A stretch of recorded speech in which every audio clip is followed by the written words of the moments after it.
situation where, you play big games, and if you don't show up, your name will be dragged through the mud. Your name will be in the tabloids. Game one, you go 8 for 24. You guys lose to start the series.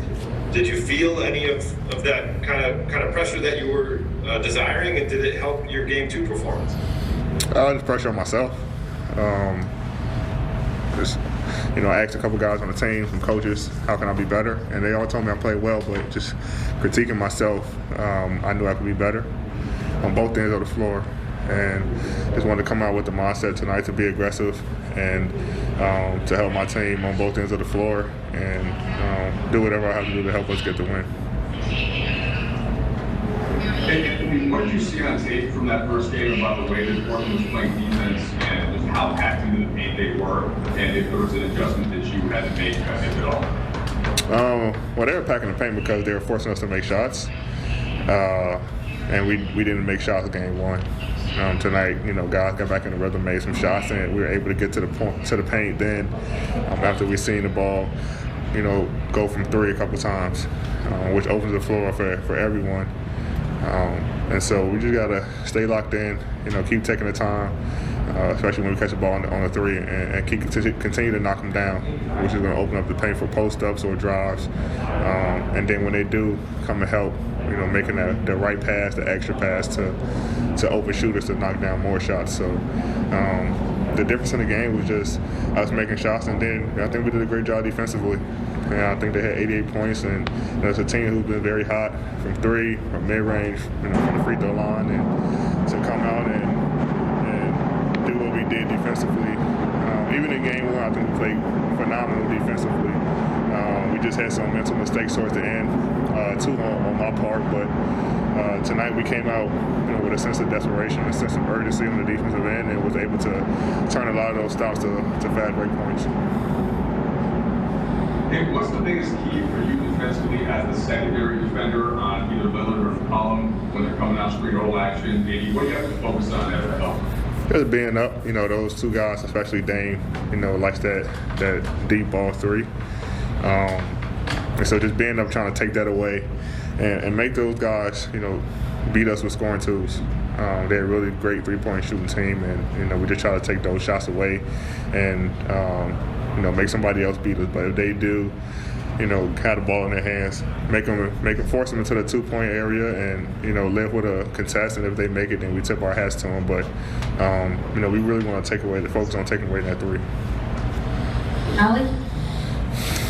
Kyle Goon? AD, you had a couple shots from mid-range in the first quarter that weren't falling. It seemed like you made a point to kind of attack the basket more, and then that third quarter, found your touch. I think you had that first possession where you dribbled up and hit the point-making three. Does getting to the rim and sort of getting that touch there affect or correlate to what you can do with your deeper shots later in the game to build your confidence, anything like that? I just tried to be more aggressive and take my time on shots. I felt like in game one I was off balance a lot. The two shots I had in the mid-range in the first quarter I actually liked. It was inside the paint. I just missed them. And then just staying confident in my shot, honestly. Trying to get to the free throw line and attack the basket as well, and find guys that make a play for myself. So just being more aggressive and not just settling for the jumper, but also getting to the basket, finishing and playing through contact and not looking for a whistle.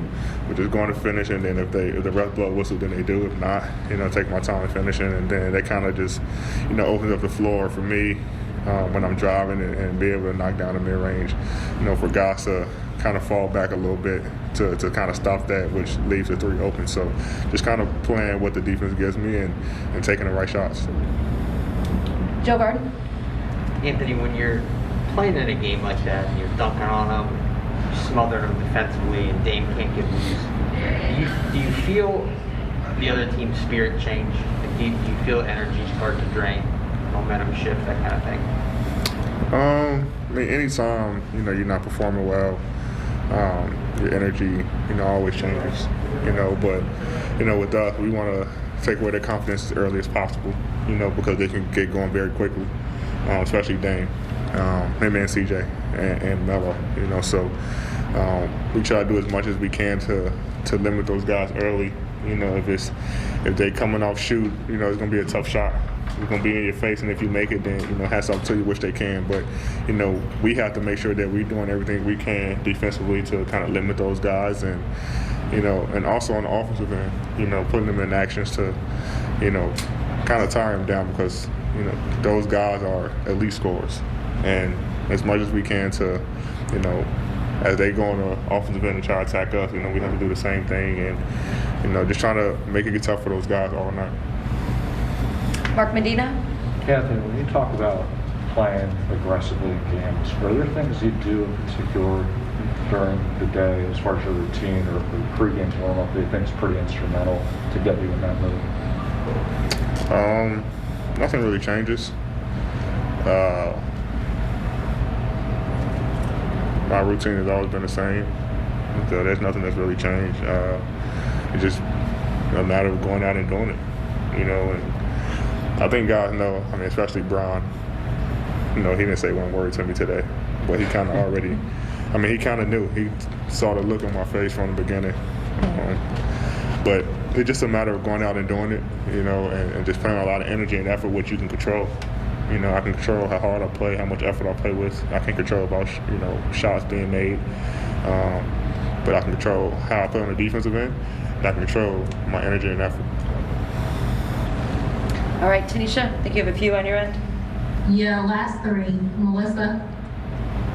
Andy, mentally speaking, with everything going on, did you feel like you needed a performance like this and the team needed a win like this? I just feel like we need to win.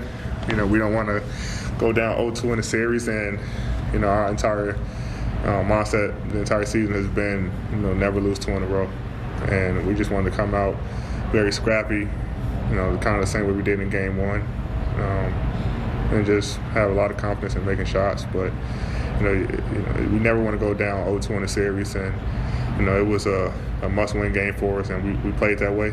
Played with a sense of desperation and a sense of urgency, and like I said, to be able to hold that team, you know, the 88 points, who've been playing extremely well in this bubble. Officer rating is off the charts. You know, it's great for our team, great for our defense, but you know, it's still one game, and you know, we got 3 games to go, or 3 more wins to go, and you know, we just want to make sure we come out with the same energy we did tonight. Anthony, you mentioned that, you know, you asked coaches and teammates about your Game 1. They thought that you played better maybe than the stat line, at least offensively.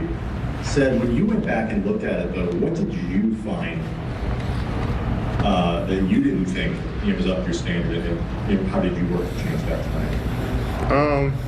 Defensively, it was plays on the defensive end that I usually make. I was hesitant in rotations. You know, they were getting a lot of easy layups at the rim, you know, offensive rebounds. And that's all a effort thing, energy thing. And so I just try to make the adjustment to just play free. You know, I know the reads and I know the rotations that I have to make, and we're all on the string tonight. But me just talking to the team and kind of being that defensive anchor that I've always been, you know, just kind of helped the entire team tonight. Last question, Lauren. Hey, G, quick question from LA. I know that LeBron mentioned just some moments ago comparing you to, or not comparing you, but putting you in the category of some of his former teammates in Kyrie and Dwayne Wade. And what has the relationship with LeBron been like for you to kind of enable you to have the confidence and make sure that you guys are clicking on all cylinders when you're down, you know, 0-1 in a series? You know, I was really down on myself after Game 1. Like I said, I didn't feel like I performed to the level I needed to, and he let me have my moment, you know, and you know, kind of get on myself, and then you know, he talked to me and said I was fine. He said it's one game, and as a guy who's won multiple championships and been in these situations before, he knows what to expect. He knows what to expect from his teammates, and you know, he just kind of was there for me to kind of encourage me and keep me level-headed, because it was just one game. you know. But our relationship has been great, you know, the entire season. I just kind of just been leaning on him to this entire season. I'm just trying to figure out the tricks and trades of you know, playing with a guy, you know, like him, and you know, a team like this. And it's been fun. It's been great. You know, the on-court chemistry is clicked from day one.